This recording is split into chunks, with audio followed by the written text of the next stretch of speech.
Guys, maglubok tayo ng dilis.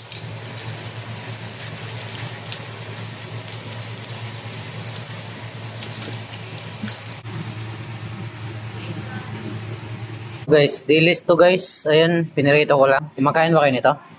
Tapos yan, luya, sibuyas, sili, kamatis. O, diba? May ulam na tayo. Siyempre, ang gagawin natin din ay mikos-mikos. Dagdagan natin paminta. Tapos wow magic natin guys, kunti. So ayan, pisatan natin ang kalamansi.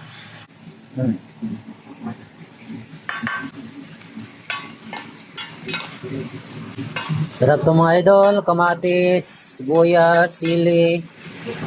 Ayan. Ilagay ako ng luya.